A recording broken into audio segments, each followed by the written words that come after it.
sleep.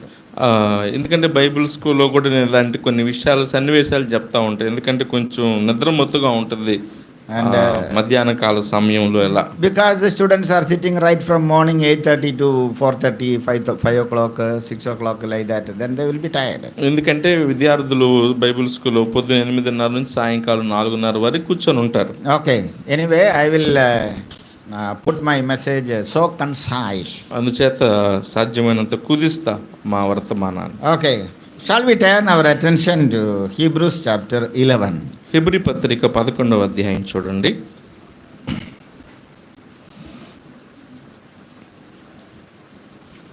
We shall read verses beginning with 24 to 27.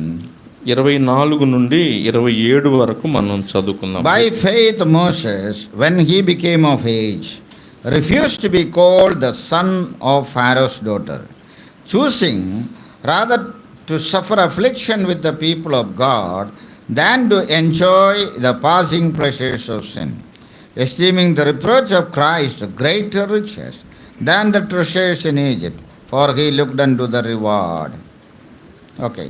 24 నుంచి 27 వరకు, 24, 25, 26. మోషే పెద్దవాడైనప్పుడు విశ్వాసమును బట్టి ఐగుప్తు ధనము కంటే క్రీస్తు విషయమైన నింద గొప్ప భాగ్యమని ఎంచుకొని అల్పకాలము పాపభోగము అనుభవించుట కంటే దేవుని ప్రజలతో శ్రమ అనుభవించుట మేలని యోచించి ఫరో కుమార్తె యొక్క కుమారుడిని అనిపించుకున్నటకు ఒప్పుకొనలేదు. ఎలయనగా అతడు ప్రతిఫలముగా కలగబోవు బహుమానమునందు దృష్టి ఉంచెను.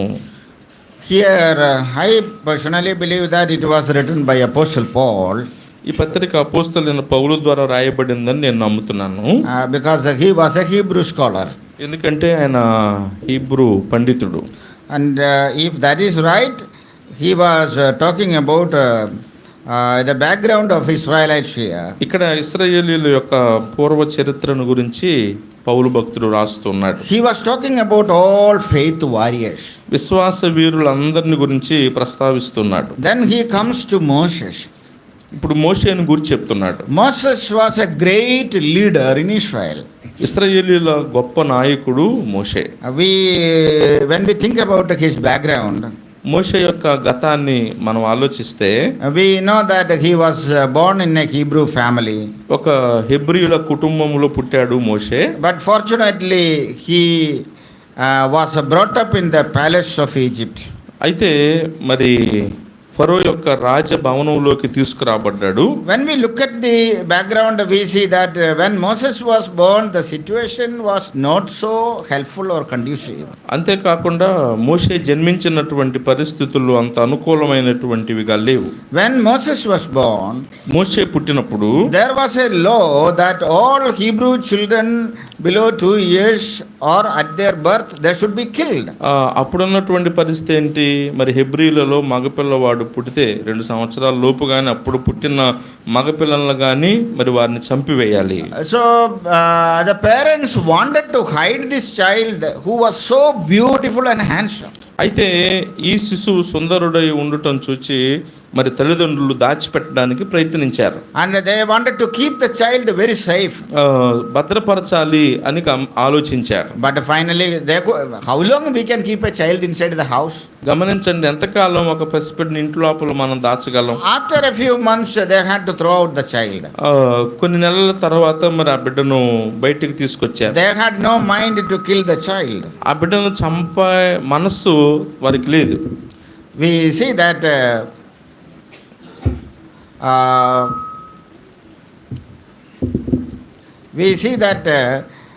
they have prepared a box and put him there and send him to threw him into the river. మనం గమనిస్తాం కదా, ఒక జమ్ము పెట్టేసి అందులో మరి మోషేను ఉంచి నైలు నదిలో అతన్ని విడిచిపెట్టినట్లుగా మనం చూస్తాం. But anyway, fortunately, let me make it very concise. Fortunately, the child was brought into the hands of Pharaoh's daughter. అయితే ఫరో కుమార్తె మరి చేతికి అప్పగించబడ్డాడు మోషే దేవుని కార్యాన్ని బట్టి. So Moses was saved from death. అంటే మరణము నుండి మోషే తప్పించబడ్డాడు. He had the privilege of being brought up there in the palace of the king. అంతేకాకుండా రాజు యొక్క అంతఃపురములో ఉండేటువంటి ఆధిక్యత కూడా మోషేకు దొరికింది. At birth he should have been put to death. పుట్టినప్పుడే అతడు చంపివేయబడాలి. But by God's grace he was saved and brought to the palace. కానీ దేవుని కృప వల్ల అతడు రక్షించబడి బ్రతికి రాజు యొక్క అంతఃపురంలోకి తీసుకురాబడ్డాడు. So he was brought up there, educated there in the Egyptian academy. అక్కడే మరి ఐగుప్తు సకల విద్యలు నేర్చుకున్నాడు, అక్కడే పుట్టాడు, అక్కడే పెరిగి అక్కడే పెద్దవాడు అయ్యాడు అన్ని విషయాల్లో. And now when he became of age, ఇప్పుడు మోషే పెద్దవాడైనప్పుడు in verse 24 we read, 11:24లో ఏం చదువుతాం? By faith Moses, when he became of age, refused to be called the son of Pharaoh's daughter. మోషే పెద్దవాడైనప్పుడు విశ్వాసమును బట్టి ఫరో కుమార్తె యొక్క కుమారుడని అనిపించుకోవడానికి ఒప్పుకోలేదు. What does it mean by saying when he became of age? ఇక్కడ పెద్దవాడైనప్పుడు అంటే అర్థం ఏంటి? When he became of age, పెద్దవాడైనప్పుడు Moshe, I understand it in this way. నేను ఇలా అర్థం చేసుకున్నాను. When he became matured enough. అంటే పరిణతి చెందినప్పుడు అని. All aged people are not matured, okay? వయసు వచ్చిన వారందరూ పరిణతి చెందిన వారు కాదు. Some old people are like children even after growing 70, 80, 85. కొంతమంది 70, 80 ఏళ్ల వయసు వచ్చిన పెద్దోళ్ళు ఉంటారు, కానీ వాళ్ళు పసిపిల్లల చేష్టాలు చేస్తారు. So all the old people are not matured ones. కాబట్టి వయసు పైబడిన వారందరూ కూడా పరిణతి చెందిన వారు అని కాదు. When he became of age, Moshe పెద్దవాడైనప్పుడు, that means when he became matured enough. అంటే పరిణతి చెందినటువంటి వాడైనప్పుడు. What is maturity? ఇక్కడ పరిణతి అంటే ఏంటి? When we say matured, మనం పరిణతి చెందాడంటే a man must be able to understand himself or to know himself and his life. తనను గురించి తన జీవితాన్ని గురించి సరి అయినటువంటి అవగాహన కలిగి ఉండడాన్ని అక్కడ పరిణతి అని చెప్పొచ్చు. And a matured man will go into the history of his life. ఒక పరిణతి చెందినటువంటి వ్యక్తి తన జీవిత చరిత్ర ఏంటి అని దాంట్లోకి వెళ్తాడు. And he will try to come to know the background of his life. అట్లాగే తన జీవితం, తన కుటుంబం, తన గత నేపథ్యం ఏంటి అనే దాన్ని ఒక పరిణతి చెందిన వాడు తెలుసుకుంటాడు. And he would set a goal for his future also. అంతేకాకుండా తన భవిష్యత్తు కొరకు ఒక లక్ష్యాన్ని, గురిని ఏర్పరుచుకుంటాడు పరిణతి చెందినవాడు. Yes, we need to have a goal. అవును, మనం కూడా ఒక గురి కలిగి ఉండాలి. If we don't have any goal, మనకి ఏ గురి, లక్ష్యం అనేది లేకపోతే then we cannot achieve anything in life. జీవితంలో మనం ఏమి సాధించలేని వారంగానే ఉంటాం. Maybe you are born in a very poor family, it is all right. ఒకవేళ నువ్వు ఒక సామాన్యమైన నిరుపేద కుటుంబంలో పుట్టుండొచ్చు, పర్వాలేదు. Sometimes we have studied in the local school. కొన్నిసార్లు మనకున్నటువంటి స్థానికంగా మన ఊర్లో ఉండే బడిలోనే మనం చదువుకోవచ్చు. But if we have a goal before us, కానీ ఒక లక్ష్యాన్ని మన ముందు మనం కలిగి ఉంటే we can always labor towards that goal. ఆ యొక్క లక్ష్యము కొరకు మనం నిరంతరము ప్రయాసపడితే only a matured man will be able to do all these things. అలా ఎవరు ప్రయాసపడగలరు, ఎవరు లక్ష్యాన్ని కలిగి ఉండగలరు అంటే పరిణతి కలిగిన వాడే లక్ష్యాన్ని ఏర్పరుచుకుంటాడు, దానికోసం కష్టపడతాడు. Suppose I have no goal. ఉదాహరణకు నాకే ఏ గురి లేదనుకో, I will be living like any other man in the world. లోకంలో మిగిలిన వాళ్ళందరూ బ్రతుకుతున్నట్టుగానే నేను కూడా బ్రతుకుతా. When I was studying in the school, నేను స్కూల్లో చదువుకునేటప్పుడు I failed. ఫెయిల్ అయ్యారంట. It is difficult to say I failed. చాలా కష్టంగా ఉంది మీతో చెప్పడం. ఫెయిల్ అయ్యాను నేను. Don't ask me how many times you failed. ఎన్నిసార్లు ఫెయిల్ అయ్యారని మాత్రం అడగొద్దు. Okay, I have failed more than one time. ఒకసారి కంటే ఎక్కువ సార్లు మాత్రం ఫెయిల్ అయింది కాదు. When I failed in 10th standard, 10వ తరగతి చదివేటప్పుడు నేను ఫెయిల్ అయినప్పుడు my father said one buffalo is waiting outside for you. మా నాన్న చెప్పాడు, గేదె కాసుకొన్నది పో అన్నాడు. ఇక for failed candidates what is there? అంటే పరీక్షల్లో తప్పిన వాళ్ళ కోసం ఏముందంట? Buffalo is there. గేదెలు రెడీగా ఉన్నాయి. Okay, I పదోళ్ళు ఎవరైనా ఉన్నారా? at least some of you are from village. మీలో కొంతమంది అయినా మరి పల్లెటూరు నుంచి వచ్చి తెలిసిన వాళ్ళు ఉండారు. No, I happily said yes papa, give me buffalo. సరే నాన్న, ఏం చేస్తాను, ఈ మేపుకొస్తాను అని చెప్పాను. Buffalo, cows, goats. ఇక ఈ ఆవులు గేదెలు వీటన్నిటిని మేపే పని. No, I was very much interested in that job also. ఆ పని చేయడంలో కూడా ఆసక్తిగానే చేశాను నేను. You know, those who have buffalo, you have to do the milking. మరి గేదెలు ఉంటే పాలు పిండాలా, And you have to clean the cow shed, remove the cow dung. మరి అట్లాగా గేదెలు కట్టేసి కష్టాన్ని శుభ్రం చేసి కడగాల, And give good bath to these animals. అట్లాగే వాటికి శుభ్రంగా నీళ్లు స్నానం చేసి వాటిని కడగాల. And then you have to cut grass. గడ్డి కోసుకురావాలా. I was doing all these things. ఈ పనులన్నీ చేశాను. I was going on doing this. ఇలా పనులు చేస్తా ఉన్నాను. 3-4 months I did it. 3-4 నెలలు చేశాను. Then my father had mercy on me. అప్పుడు మా నాన్నకి జాలి కలిగింది నా మీద. And he thought if I continue to do that, I would be after these buffaloes throughout my life. ఇక జీవితం అంతటాగా గేదెలు కాసుకునేవాడు అయిపోతాడేమోనని చెప్పి అనుకున్నాడు మా నాన్న. So one day he called me. అందుచేత ఒకరోజు పిలిచాడు. Then he asked me, do you want to study further? మరి ఇంకా చదువుకోవాలని ఉందా ముందుకు అని అడిగాడు. I said, if you are sending me, I will study. నన్ను పంపిస్తే నేను చదువుకుంటాను అన్నాను. Then he had already talked to the principal of the tutorial college where they are training the failed candidates. అంతకు ముందే మాట్లాడాడు అక్కడ తప్పిన వాళ్ళకి పాఠాలు చెప్పే ఆ స్కూల్లో మా నాన్న మాట్లాడాడు అంతకు ముందే. Then he said, okay, tomorrow onwards you go to that college. అంటే రేపు నుంచి వాళ్ళని చోటకి వెళ్ళు, కాలేజీకి వెళ్ళి అని చెప్పాడు. My father was almost like a social leader there. అక్కడ మరి ఒక సామాజికంగా అందరితో కలిసి ఒక నాయకుడిలాగా ఉంటాడు. He said, you go and sit in the class, I will tell. నేను చెబుతాను పోయి క్లాసులో కూర్చో పలానా కాలేజీలో అన్నాడు. So I went there. నేను వెళ్ళాను, I studied. చదువుకున్నాను. And 10th standard again I studied in the tutorial college. ఆ ట్యూటోరియల్ కాలేజీలో మళ్ళా 10వ తరగతి చదివాను. Okay, after studies I passed. ఈసారి పాస్ అయ్యాను. After passing, పాస్ అయిన తర్వాత my father said, okay, as long as you pass I will send you. మా నాన్న అన్నాడు, నువ్వు పాస్ అవుతా ఉండే కొంది నేను చదివిస్తానే ఉంటా, చదువుకో అన్నాడు. So he sent me to a college in Karnataka. కర్ణాటకలో కాలేజీకి పంపించాడు. I learned a lesson also. అక్కడ ఒక పాఠం కూడా నేను నేర్చుకున్నాను. I learned a lesson. ఒక పాఠం నేర్చుకున్నాను. I started studying. చదవటం నేర్చుకున్నాను. And I got almost second rank in the university in one subject. ఒక సబ్జెక్టులో యూనివర్సిటీలో సెకండ్ ర్యాంకే తెచ్చుకున్నాను. After that I never failed. ఇక అప్పుడు ఫెయిల్ అవటమే కానీ తర్వాత ఇంకెప్పుడు ఫెయిల్ అవ్వలేదు. When I did my BA, MA, MD, Master of Biblical Studies, MBS, all these things I have done. I never failed in BA, MA, MD, MBS ఈ studies అన్నింటిలో కూడా ఇంకా ఫెయిల్ అవ్వలేదు. But before that I have some failures. కానీ దానికి ముందు నాలో కొన్ని వైఫల్యాలు ఉన్నాయి. Okay, failures are not a permanent thing.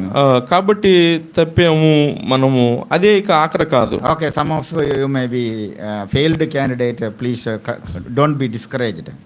ఎవరైనా పరీక్షల్లో చదువులో వెనకబడిన వాళ్ళు ఉంటే మీరేం నిరుత్సాహపడాల్సిన అవసరం లేదు. Okay, you have further chances. ఇంకా ముందు చాలా అవకాశాలు ఉన్నాయి మీకు. Here Moses, ఇక్కడ మోషేని చూస్తే he should have been put to death at birth. మోషే పుట్టుకతోనే మరి మరణానికి పాత్రుడయ్యాడు. But God opened a way for him. కానీ దేవుడు అక్కడి నుంచి బయటికి తీసుకొచ్చాడు. And had the privilege of being brought up in the palace. మోషే కొరకు ఒక నూతన ద్వారాన్ని తెరిచి రాజభవనంలోనికి దేవుడు మోషేని తీసుకొచ్చాడు. And in the palace he was growing up. ఆ యొక్క భవనం రాజభవనంలో పెరిగాడు. Finally he went to the University of Egypt. అలాగే ఐగుప్తు విశ్వవిద్యాలయానికి వెళ్ళాడు. And he started studying there. అక్కడ చదువుకున్నాడు. Probably he received the best education of that day. ఆ రోజుల్లో దొరికేటువంటి శ్రేష్టమైన విద్యనే మోషే పొందాడు. When he became an educated man, ఎప్పుడైతే మోషే విద్యావంతుడయ్యాడో, when he grew up or when he became matured enough, మోషే పెద్దవాడైనప్పుడు, మోషే పరిణతి చెందినవాడు అయినప్పుడు he looked into his background. తన యొక్క గతం ఏంటి అని చూసుకున్నాడు. And then he understood who he is. తాను ఎవరు అన్నటువంటిది అర్థం చేసుకున్నాడు. Here in verse 24, 24వ వచనంలో, by faith Moses, when he became of age, refused to be called the son of Pharaoh's daughter. మోషే పెద్దవాడైనప్పుడు విశ్వాసమును బట్టి ఫరో కుమార్తె యొక్క కుమారుడిని అనిపించుకోవడానికి అతడు ఒప్పుకొనలేదు. Who would lose this privilege of being the son of Pharaoh's daughter? గమనించండి, ఫరో కుమార్తె కుమారుడు అనిపించుకునే ఈ గొప్ప ఆధిక్యతను ఎవరు వదులుకుంటారు? Who is Moses now? ఇప్పుడు మోషే ఎవరు? He was brought up in the palace as the very prince of the palace. ఆ యొక్క రాజభవనంలో రాకుమారుడుగా పెరిగినటువంటి వాడుగా ఉన్నాడు మోషే. And now he had all royalty there. అక్కడ రాజరికం అనుభవిస్తున్నాడు. He had a noble upbringing. అక్కడ చాలా గౌరవంగా ఘనంగా పెరిగాడు. He had a noble life there. ఘనమైనటువంటి జీవితం ఉంది. His standard of life was different from all other youngsters of the day. ఆ రోజుల్లో ఉన్నటువంటి మిగిలిన వారందరికంటే మోషే యొక్క జీవిత విధానం, జీవిత స్థాయి చాలా గొప్పగా ఉంది. No one would return from the palace unto the old background life. ఎవరు కూడాను రాజభవనం అంతఃపురపు జీవితాన్ని వదిలిపెట్టి గుడిసెలోకి, గత చరిత్రలోకి వెళ్ళడానికి ఎవరు ఇష్టపడరు. When he became of age, కానీ మోషే పెద్దవాడైనప్పుడు he understood that Pharaoh's daughter was not his mother. ఫరో కుమార్తె నా తల్లి కాదు అని తెలుసుకున్నాడు. So far he used to call this Pharaoh's daughter mummy. అప్పటిదాకా అమ్మా అమ్మా అని పిలిచి ఉంటాడు ఫరో కుమార్తెను మోషే. Because when he was very very small he came to the palace. ఎందుకంటే చాలా చిన్నవాడుగా ఉన్నప్పుడే మరి మోషేను రాజు అంతఃపురంలోకి తెచ్చారు. Pharaoh's daughter brought him up. ఫరో కుమార్తె అతన్ని పెంచింది. For him this Pharaoh's daughter was like mother only. మరి మోషేకు ఫరో కుమార్తె తల్లి లాంటిదిగానే ఉంది. And so he probably called her mummy.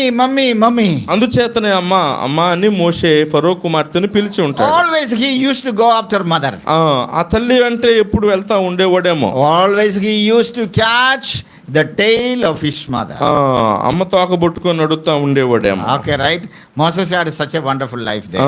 అలాంటి జీవితాన్ని, గొప్ప అద్భుతమైన జీవితాన్ని మోషే కలిగి ఉన్నాడు. Look at that luxury of the life there in the palace. ఆ రాజభవనంలో ఉన్నటువంటి సుఖభోగాలతో కూడిన జీవితాన్ని గమనించండి. All the pleasures of world were there in the palace. ఆ యొక్క సకల విధములైనటువంటి భోగములు, సంతోషాలన్నీ కూడా ఆ భవనములు, రాజ అంతఃపురంలో ఉన్నాయి. Whatever he wanted, it was there.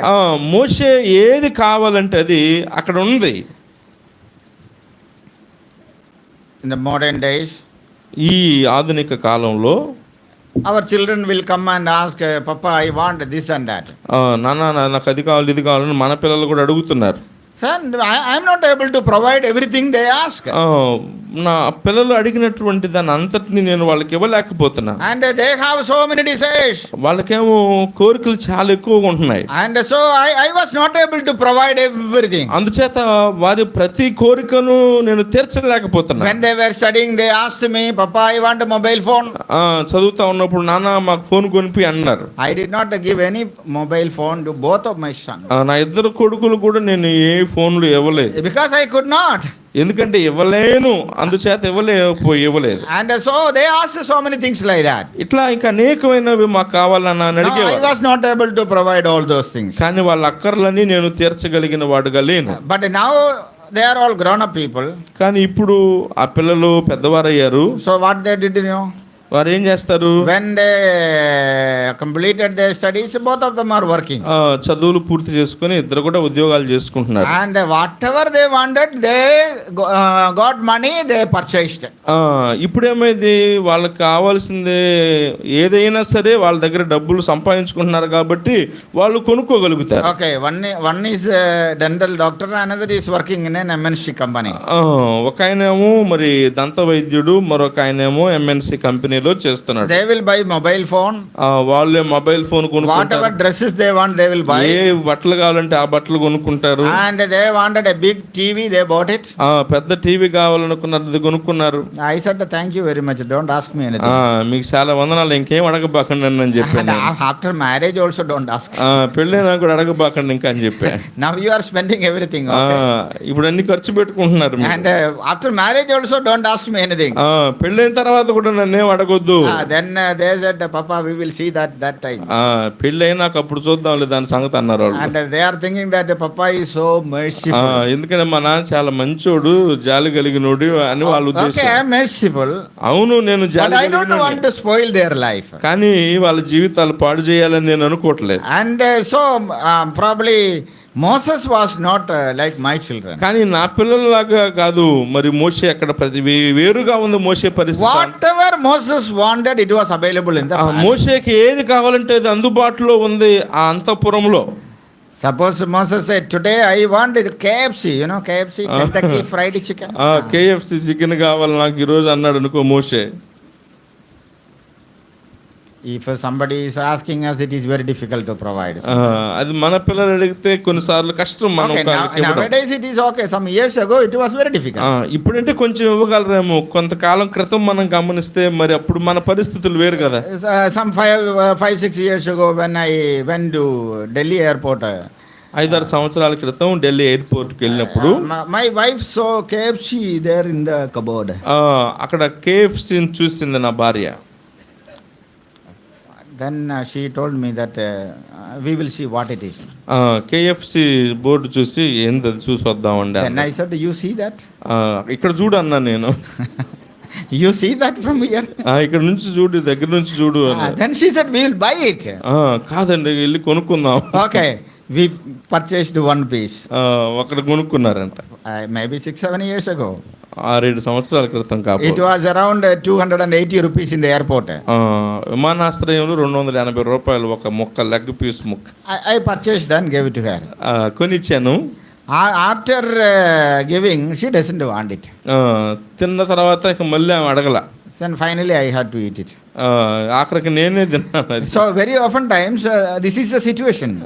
చాలా సార్లు ఇట్లాగే జరుగుతుంది. After getting into the hand, we don't want it. కావాలనుకుంటాం, చేతికి వచ్చిన తర్వాత దాన్ని మనం ఎందుకు ఉపయోగపెడతాం. When it is far off, we want it. దూరంగా ఉన్నప్పుడు మాత్రం అది కావాలి అని ఆశపడతాం. And that is the human nature, okay? మానవ స్వభావం అంతా. Here Moses, ఇక్కడ మోషేను మనం గమనిస్తే మోషేకు సమస్తం ఉంది. and nothing was lacking in his life. కొదువు ఏమీ లేదు మోషేకు ఆయన జీవితంలో. So we see that when he became of age, Moshe పెద్దవాడైనప్పుడు, when he became matured enough, అతడు పరిణతి చెందినవాడైనప్పుడు, when he grew up, పెరిగిన వాడైనప్పుడు, he understood who is he. తానెవరో మోషే అర్థం చేసుకున్నాడు. And one day ఒకరోజు Moses was little unhappy. ఒకరోజు ఎందుకు బాధగా ఉన్నాడు మోషే. No joy on the face. ముఖంలో సంతోషం లేదు. Why? ఎందుకని? He refused to call his mother mummy. అప్పటిదాకా తల్లి అనుకున్న ఆమెను తల్లి అని పిలవడానికి అతడు ఒప్పుకోలేదు. Another thing, మరొకటి, he refused to be called the son of Pharaoh's daughter. ఫరో కుమార్తె కుమారుడు అని అనిపించుకోవడానికి కూడా ఇష్టపడలేదు. He knew that he doesn't belong to this royal family. ఈ రాజ కుటుంబానికి తాను చెందినవాడును కాదని మోషే తెలుసుకున్నాడు. He knew that I belonged to a Hebrew family. నేను హెబ్రీయుల కుటుంబానికి చెందినవాడునని మోషే తెలుసుకున్నాడు. That too he belonged to a Levite. అంతేకాకుండా హెబ్రీయులలో కూడా లేవి గోత్రానికి చెందినవాడునని తెలుసుకున్నాడు. And when he came to know all these things, ఈ విషయాలన్నీ కూడా మోషే తెలుసుకున్నప్పుడు he refused to be called the son of Pharaoh's daughter. ఫరో కుమార్తె యొక్క కుమారుడని అనిపించుకోవడానికి మోషే ఒప్పుకొనలేదు. Why? ఎందుకు? All these things are taking place for one reason. ఈ పరిణామాలన్నీ కూడా కేవలం ఒకే కారణాన్ని బట్టి జరిగాయి. A simple reason is there for all these things. ఈ పరిస్థితులన్నిటికీ ఒక సాధారణమైన కారణం ఏంటంటే, in verse 26 we read, he esteemed the reproach of Christ greater riches than treasures in Egypt. గమనించాలి, అతడు అల్పకాలము పాపభోగముల కంటే, ఐగుప్తు ధనము కంటే క్రీస్తు విషయమైన నింద గొప్ప భాగ్యమని ఎంచుకున్నాడు. This is the reason for all these things. ఎన్నిటికీ కాదనుకోవడానికి కారణం ఇదే ఇక్కడ కనబడుతుంది. He came to know about Christ. క్రీస్తును గూర్చి తెలుసుకోగలిగినాడు. Was there Christ in those days? అంటే ఆ రోజుల్లో మోషే దినాల్లో యేసు ప్రభు ఉన్నాడా? Was there Christ in those days? క్రీస్తు ఉన్నాడా ఆ దినాల్లో? No, లేడు. there was no Jesus. యేసు ప్రభు లేడు ఆ రోజుల్లో. But in the spirit of a prophet he came to know about Jesus.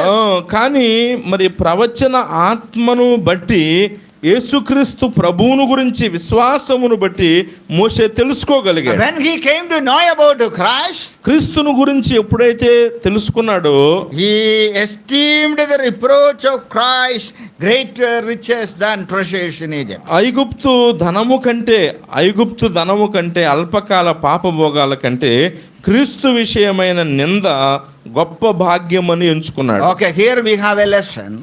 ఇక్కడ మనకు ఒక పాఠం ఉంది. If we have truly come to know Christ in our life, మనం నిజంగా మన జీవితాల్లో క్రీస్తు ప్రభువును తెలుసుకున్న వారమైతే reproach is also sure in our life. మన జీవితాల్లో నింద అనేటువంటిది కూడా తప్పకుండా వస్తది. We need to probably go through some shame in our life. కొన్నిసార్లు మన జీవితంలో అవమానాల్లో గుండా కూడా మనం వెళ్ళవలసి వస్తది. Oh, we have to go through shame, reproach and dishonor in our life. అవమానము, ఘనహీనత, నిందలు ఇలాంటి అనుభవాల్లో గుండా మరి దేవుని ఎరిగిన మనం వెళ్ళాల్సి వస్తుంది కొన్నిసార్లు. When he became of age, he refused to be called the son of Pharaoh. మోషే పెద్దవాడైనప్పుడు ఫరో కుమార్తె కుమారుడిని అనిపించుకోవడానికి Moses took some of the decisions in his life. తన జీవితంలో కొన్ని నిర్ణయాలు కూడా మోషే తీసుకుంటున్నాడు. Taking decision is an important thing in our life. నిర్ణయం తీసుకోవడం అనేటువంటిది జీవితంలో చాలా ప్రాముఖ్యమైనది. And we have to have decision. మనం నిర్ణయాలు తీసుకోవాలి. We have to have some goal in life.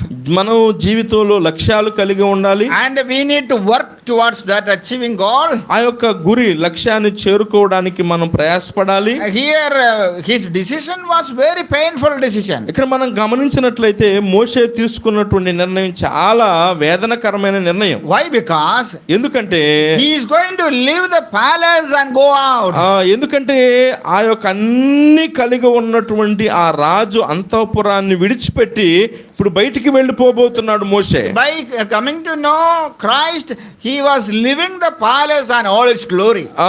క్రీస్తు ప్రభువును తెలుసుకున్నందు చేత రాజ్య అంతఃపురాన్ని అక్కడున్న సకల భోగాలను విడిచిపెట్టి వెళ్ళిపోతున్నాడు. Now Moses was living in the palace. ఎప్పటి వరకు మోషే ఆ రాజు అంతఃపురంలో నివసించాడు. Going out of the palace and living there in the common society was not easy. అప్పటి వరకు అంతఃపురంలో జీవించిన వాడు బయటికి వచ్చి సామాన్య ప్రజలతో కలిసి జీవించాలంటే కష్టం. He was the crown prince of Egypt. అంతేకాకుండా తర్వాత ఐగుప్తుకు రాజు, అప్పటి రాకుమారుడి స్థానంలో కూడా మోషే ఉన్నాడు, కిరీటం. He was going to lose the kingship of palace in future. అయితే మరి భవిష్యత్తులో ఆ యొక్క రాజయ్యే అవకాశాన్ని కూడా పోగొట్టుకున్నాడు. A crown prince would have a lot of escort. మరి కిరీటము ఒక రాకుమారుడికి చాలా మంది భద్రత ఉంటది. Escort. చుట్టుపక్కల గౌరవించే వాళ్ళు ఉంటారు. Our chief minister will have a lot of escort, a lot of policemen, security people will be along with him. Escort ఉంటారు కదా ముందు వెనక అంతా. So this Moses also had all the privileges for that. రాకుమారుడిగా మరి అవన్నీ కూడా కలిగి ఉండుంటాడు మోషే. He was going to lose everything now. అయితే ఈ విధమైనటువంటి అన్ని ఘనతలు, ఆధిక్యతలు అన్ని కూడా ఇప్పుడు మోషే కోల్పోతున్నాడు. Why? ఎందుకు? He refused to be called the son of Pharaoh's daughter. ఒకే కారణం, ఫరో కుమార్తె కుమారుడు అనిపించుకోవడానికి ఇష్టపడడం లేదు కనుక. Not only that. అంతేకాదు, when he refused to be called the son of Pharaoh's daughter. ఫరో కుమార్తె కుమారుడు అనిపించుకోవడం నాకు ఇష్టం లేదు అన్నప్పుడు we can see that he decided to lose the fame of the land of Egypt. ఐగుప్తుకు సంబంధించిన కీర్తి, పేరు, ప్రతిష్టలు, ఐశ్వర్యం అన్ని వదులుకోవడానికి ఇష్టపడ్డాడు. Oh, he had a name. పేరుంది. See, simply if we have a name, that is very important in the society. పేరు ప్రఖ్యాతులు మరి సమాజంలో చాలా ప్రాముఖ్యంగా చూస్తాం. When we go to an office, మనం ఏదైనా కార్యాలయానికి వెళ్తే if we go with the reference of the district collector, collector గారి యొక్క ఉత్తర్వులు వారి యొక్క సిఫారసుతో వెళ్తే, or if we go with the letter of collector, లేకపోతే కలెక్టర్ గారి ఉత్తర్వుతో మనం వెళ్తే definitely we would be honored there. ఖచ్చితంగా మనకు అక్కడ గౌరవ స్థానం దక్కుతుంది. The things will get done so soon. పనులు కూడా చాలా త్వరగా అయిపోతాయి. Moses had all the privileges. అయితే మోషే వాటన్నిటిని విడిచిపెడుతున్నాడు. He had the name. పేరుంది. Wonderful name. I remember a man. ఒక వ్యక్తి నాకు జ్ఞాపకం ఉన్నాడు. His name is Shankar. Shankar ఆయన పేరు. He purchased a piece of land in front of my house. మా ఇంటి ఎదురుగా తాను కూడా ఒక స్థలం కొనుక్కున్నాడు. Very poor man. చాలా సామాన్యుడు, పేదవాడు. His mother was a servant in the house of the finance minister of Tamil Nadu, Dr. Anbaragan. Tamil Nadu ఆర్థిక శాఖ మంత్రి వాళ్ళ ఇంటిలో మరి ఆ శంకర్ వాళ్ళ తల్లి పని చేస్తుంది. Mother was working. Yes, sir. Okay, so when he purchased the land, after paying the money, land could not be registered. డబ్బులు పెట్టాడు, ఆ స్థలం కొనుక్కున్నాడు, కానీ రిజిస్ట్రేషన్ అవ్వలేదు. So the owner said, now registration is not taking place in this area. There is a ban order. Therefore, you can move out to another layout. ఇక్కడ ఈ స్థలం మీద నిషేధాలు ఉన్నాయి, ఈ సర్వే నెంబరు రిజిస్ట్రేషన్లు కావటం లేదు, కాబట్టి ఇది వదిలిపెట్టుకొని నువ్వు ఇంక వేరే చోటగా చేయించుకో అన్నాడు. Another layout is in the far village. ఇంకా మరి వేరొక స్థలంలో అంటే అది లేఅవుట్లు అంటే చాలా దూరంగా ఉంది. This is part of Chennai. ఇదేమో చెన్నైలో ఒక భాగంలో ఉంది. Owner did not want to give him the land. అంటే ఆ వాస్తవానికి ఆ భూమి యజమానికి ఇవ్వడం ఇష్టం లేదు. So he went and asked many times, sir, give me the land and register it.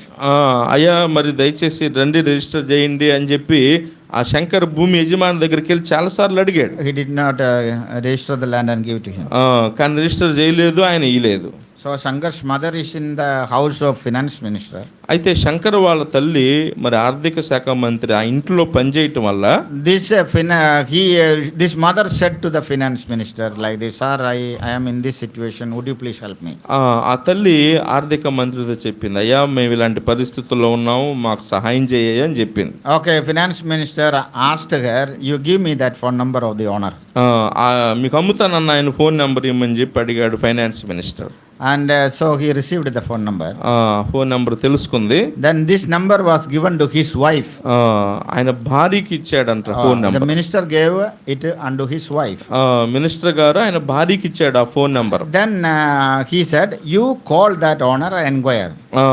నువ్వు ఫోన్ చేసమ్మా ఆ ఇంటి స్థలం యజమానితో మాట్లాడు అన్నాడు. And minister explained everything to his wife. తన భార్యకి చెప్పాడు అంతా కూడా జరిగింది. One fine day, finance minister's wife called Sadish. He is a Christian. He is the owner for me also. She called this Sadish. Satish మా భూమి కూడా అమ్మింది ఆయనేను, ఇప్పుడు అమ్మాల్సింది కూడా ఆయనేను. మరి సతీష్ అనే ఆయనకి ఫైనాన్స్ మినిస్టర్ భార్య ఫోన్ చేసింది. And then she said, I am the wife of finance minister Dr. Anbaragan. Dr. Anbaragan. Anbalagan finance minister. Okay, simply sir Anbalagan. నేను పలాని ఫైనాన్స్ మినిస్టర్ భార్యని మాట్లాడుతున్నాను అని చెప్పింది. So she asked that this brother Shankar did he buy land from you. Shankar అని ఆయన మీ దగ్గర స్థలం కొన్నాడా లేదా అని అడిగింది ఆమె. Okay, then he said yes. కొన్నాడు అని చెప్పాడు. Did he pay the complete amount. డబ్బులు మొత్తం కట్టాడా? yes madam. అవును మేడం గారు. Did you register the land for him? మరి ఆయనకు రిజిస్టర్ చేసావా? No. చేయలేదు. Why? ఎందుకు? He had no answer. ఇక ఆయన దగ్గర జవాబే లేదు సతీష్ దగ్గర. Then she said like this. అప్పుడు ఆమె ఇలా చెప్పింది, within 3 or 4 days you must give this land to him and register it. 3-4 రోజుల్లోపే register చేసి ఆ భూమి వాళ్ళకి ఇచ్చేసేయాలి నువ్వు అని చెప్పేసి. Otherwise you will come to know what is going to happen. లేతే నీకు తెలుసు బాగా ఏం జరిగిద్దో అంది. Now Sadish called him, registered the land within 3 days. సతీషే మళ్ళీ శంకర్కి ఫోన్ చేసి 3 రోజుల లోపలే భూమి రిజిస్టర్ చేసి ఇచ్చేసాడు. Mother is a servant in the house of finance minister. Okay, గమనించండి, తల్లి శంకర్ తల్లి ఒక ఆర్థిక శాఖ మంత్రి ఇంట్లో పని ఆమె. ఏ servant has got that influence. అంటే ఒక పని మనిషికి అంత ప్రాధాన్యత ఉంది ఒక ఇంట్లో ఉండడానికి. So if we are in the house of God, మరి మనము దేవుని ఇంట్లో ఉన్నాం. Definitely if we are the purest people also in the house of God, మనము దేవుని ఇంటిలో మరింత నిరుపేదలంగా ఉన్నప్పటికీ కూడా definitely our God will speak in behalf of us. ఖచ్చితంగా మన పక్షంగా మన ప్రభువు ఎవరితోనైనా మాట్లాడతాడు. There will be somebody to speak on behalf of us. మన పక్షంగా మాట్లాడేవాడు ఒక ఆయన ఉన్నాడు. You may be the poorest servant in the house. నువ్వు ఒక ఇంట్లో పని చేసుకునే ఒక సామాన్యమైన నిరుపేదవు కావచ్చు. But his word is enough.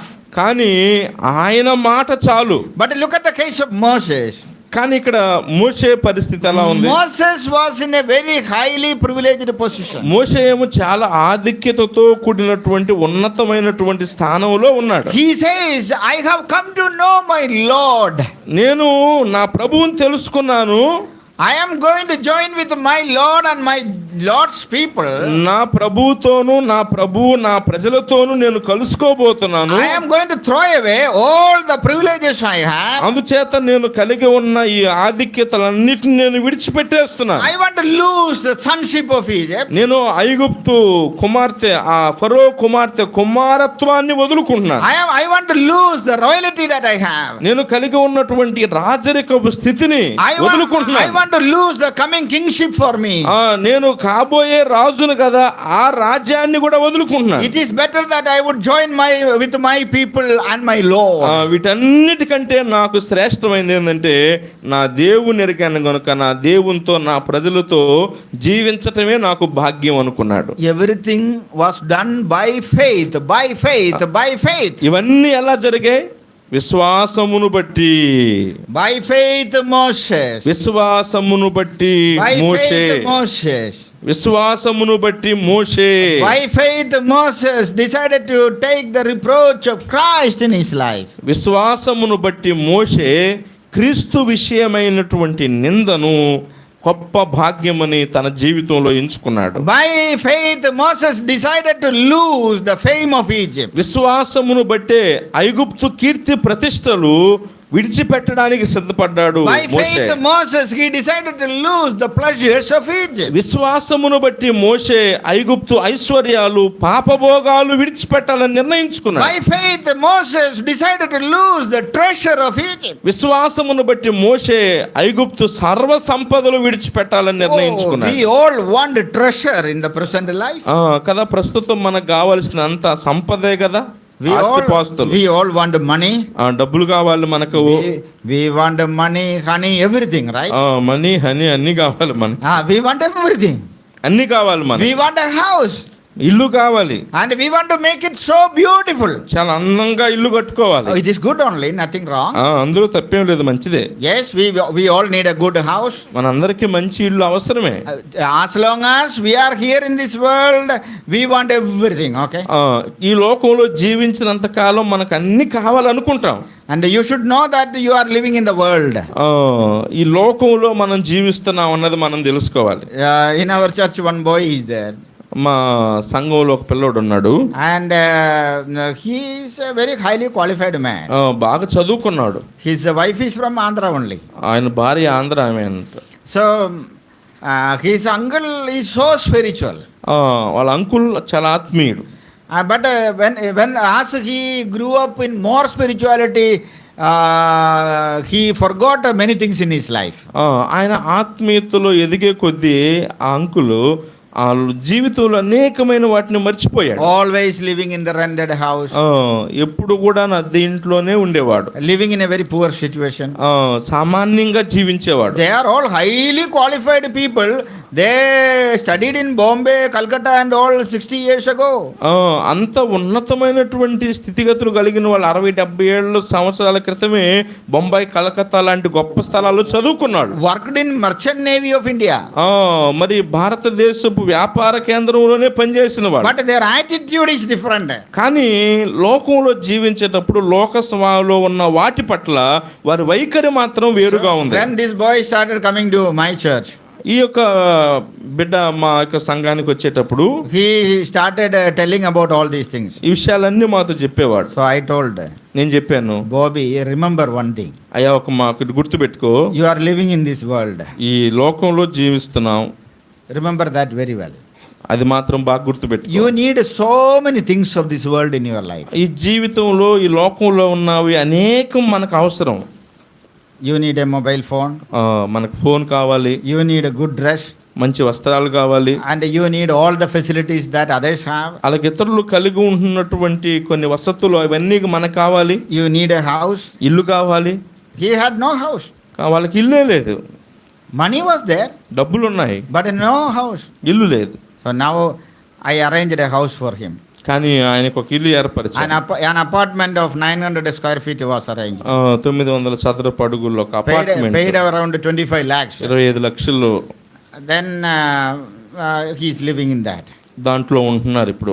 Then again I said, there is a piece of land for sale. ఇదిగో తర్వాత చెప్పింది, పలానా చోట కొంత భూమి అమ్మకానికి ఉంది.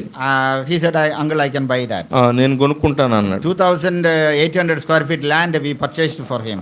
2,800 చదరపు అడుగులు భూమి కొనుక్కున్నాడు. Then I said, Bobby, you have another piece of land nearby. నేను చెప్పే దగ్గరలో ఇంకొక స్థలం ఉందన్నాను. You buy that also. అది కూడా కొనుక్కోమన్నా. He purchased that also now. అది కూడా కొన్నాడు ఇప్పుడు. Okay, now I am giving him only guidance. అంటే నేను దారి చూపిస్తాను అంతే. When you are living in the world, మనం ఈ లోకంలో జీవించేటప్పుడు definitely you need all these things. ఖచ్చితంగా ఇవి మనకు కొంత అవసరం. They are all working in private company.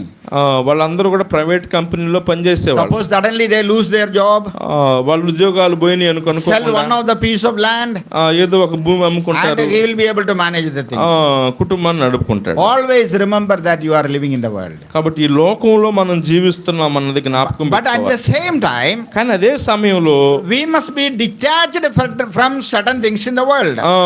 లోకంలో జీవిస్తున్నప్పుడు కనీసంగా కొన్ని అవసరాలు మనకున్నాయి, వాటిని మనం కలిగి ఉండాలి.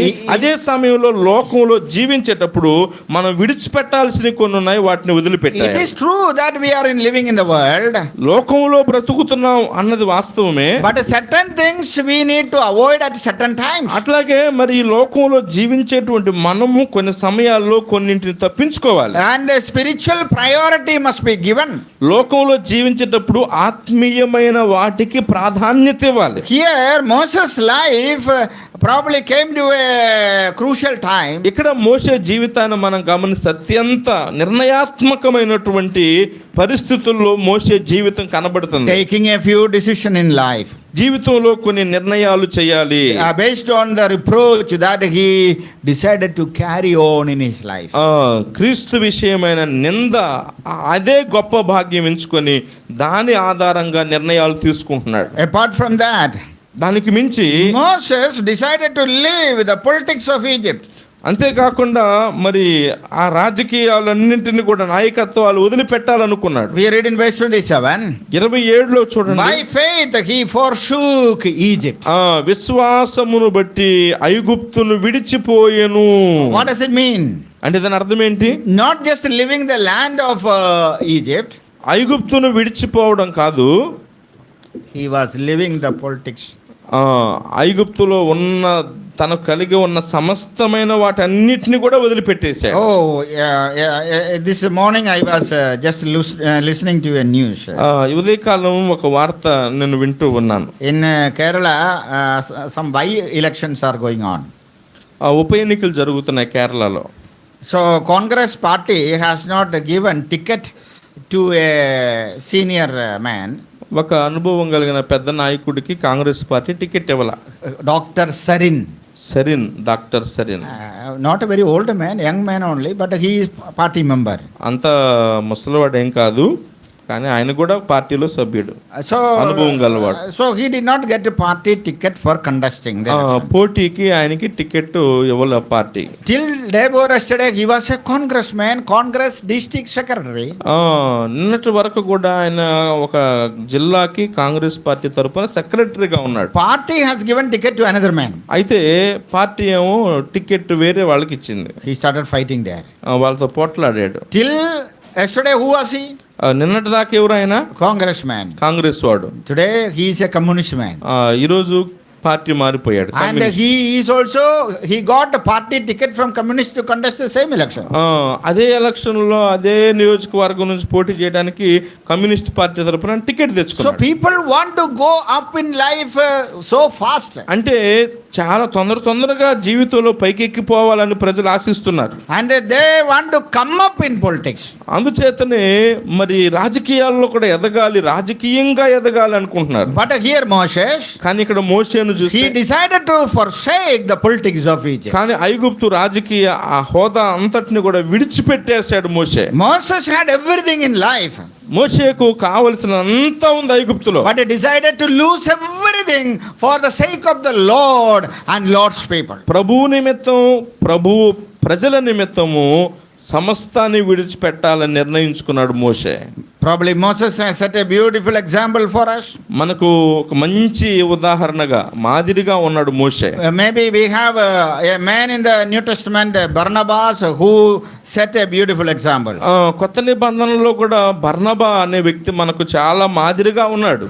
Here I am not teaching you that you should not have anything or everything in life.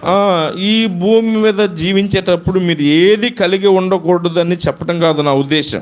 The purpose is that there are times where we have to make decisions in life.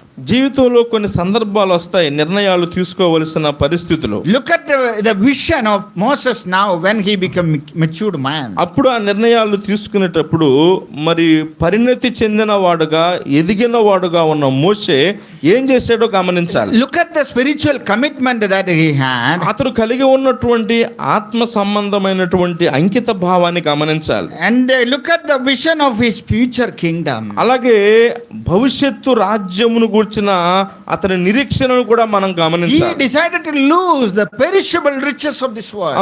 క్షయమైపోయే లోకము యొక్క భోగాలు ఐశ్వర్యాలన్నిటినీ విడిచిపెట్టాలని నిర్ణయించుకున్నాడు. He decided to lose the perishable treasure of this world. క్షయమైపోయేటువంటి లోక సంబంధమైన ఐశ్వర్యం అంతటినీ విడిచిపెట్టాలని నిర్ణయించుకున్నాడు. He decided to lose the perishable kingdom of this world. క్షయమైపోయే ఈ లోకపు రాజ్యాలు, అధికారాలు, పదవులు విడిచిపెట్టాలనుకున్నాడు. And he wanted to lose the perishable name here in the world. ఇక్కడ ఉన్నటువంటి క్షయమైపోయే మరువబడే పేరు ప్రఖ్యాతులన్నిటినీ వదులుకోవాలనుకున్నాడు. Oh, he wanted to have a name in heaven. పరలోకములో పేరు కోరుకున్నాడు. He knew very well that, oh my God, I should have been put to death in the very birth of my life, but you are the one who protected me. ఇలా చెప్పుంటాడు, ప్రభువా నేను పుట్టుకతోనే మరణము నా మీద ఏలుతుంది, చంపబడవలసిన వాడను కానీ నన్ను బ్రతికించావు, ఇక్కడ దాకా కాపాడావు. Why all these things in life? ప్రభువా ఎందుకు ఇవన్నీ జీవితంలో జరిగాయి? Once again to stand for the Lord in the same palace. అదే రాజభవనంలో ఎక్కడ పెరిగాడో అక్కడే దేవుని కోసం నిలబడాలి. And he stood as a mediator in the same palace for the children of Israel. తాను ఏ రాజ అంతఃపురంలో పెరిగాడో అదే రాజ అంతఃపురంలో దేవుని ప్రతినిధిగా ఇశ్రాయేలు ప్రజల పక్షంగా రాజుకు విరోధంగా నిలబడ్డాడు. We see a man coming down from royal life unto the desert.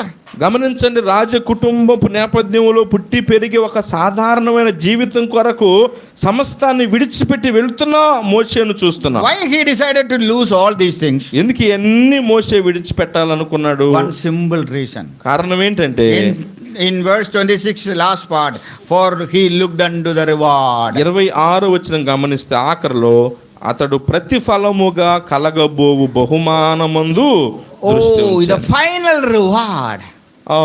ప్రతిఫలముగా కలగబోయే ప్రభువిచ్చే ఆ చివరి బహుమానం. When we do something here in the world, లోకంలో మనం ఏమైనా చేసినప్పుడు don't expect any reward from anybody, okay? ఎవరి నుంచి ఏ ప్రతిఫలం కూడా ఆశించవద్దు. Don't expect any kind of reward from anybody. ఎవరి నుంచి ఏ విధమైనటువంటి ప్రతిఫలాన్ని ఈ లోకంలో ఆశించవద్దు. Maybe you are cleaning this assembly hall, ఒకవేళ నువ్వు ఈ మందిరాన్ని శుభ్రం చేస్తున్నావు, or washing toilets, లేకపోతే toilets కడుగుతున్నావు, or washing plates after cooking food, లేకపోతే వంట తర్వాత ప్లేట్లు కడుగుతున్నావు అనుకో, or doing some cooking, లేకపోతే వంటే చేస్తున్నావు అనుకో. In my church, I and some other brothers only will cook food. మా యొక్క సంఘంలో నేను నాతో పాటు మరి కొంతమంది సహోదరులు వంట చేస్తాం. Mostly chicken and all I will only wash. Chicken లాంటి నేనే శుభ్రం చేస్తా, కడుగుతా. Why? Because 25-30 kg chicken, the sisters, it is difficult for them to wash. ఎందుకంటే 25-30 కేజీలు చికెన్ కడగాలంటే సహోదరులకు వల్ల కాదు అని uncle. I will wash, I will put masala, I will fry, I will eat also. Masala అన్ని కలిపి శుభ్రం చేసి వండేది మరి అంతా చేస్తాను నేను. Okay, I will eat one piece only, not 10 కేజీలు కడిగినా ఒక ముక్కే తింటారు. Right. So what I am trying to say, don't expect any praise from anybody. అంటే లోకంలో ఎవరి దగ్గర ఏ విధమైన మెప్పు కోరుకోవద్దు. When you do something, ఏదైనా నువ్వు చేస్తున్నప్పుడు, here we have a lesson. ఇక్కడ ఒక పాఠం ఉంది. Look unto the reward in heaven. పరలోకము ద్వారా అక్కడ కలిగే బహుమానం మీద దృష్టి పెట్టు. Here people may not appreciate you. ఇక్కడ నీ పనికి బట్టి నిన్ను ప్రజలు ఎవరు నిన్ను అభినందించకపోవచ్చు. Okay, you just ignore that. అయితే అనపోతే అన పేరు వదిలిపెట్టేసాయి. Not to be appreciated by somebody, don't do anything. ఒకళ్ళ చేత మెప్పు పొందాలి, మెచ్చుకోవాలి ఇతరులు అనే దానికి ఉద్దేశంతో ఏం చేయబాక. Finally you will have a name with the Lord. ఎందుకంటే అంతిమంగా ప్రభువు వలన మనకు మెప్పు కలుగుతుంది, బహుమానం ఆయన దగ్గర దొరుకుతుంది. Take an example from the life of Moses. మోషే యొక్క జీవితంలో నుంచి మాదిరి గమనించండి. Right? Okay? My time is going to be over. Right. So let us do things for the glory of God, not for an appreciation. అందుచేత మనం ఏ పని జరిగించినా మనుషుల మెప్పు కొరకు కాకుండా మరి కేవలం దేవుని మహిమ కొరకే జరిగిద్దాం. May the life of Moses influences in our life. మోషే నిర్ణయాలు, ఆయన యొక్క నిరీక్షణ మన జీవితం మీద కూడా ప్రభావాన్ని చూపించును గాక. May God bless us. దేవుడు మనల్ని దీవించును గాక.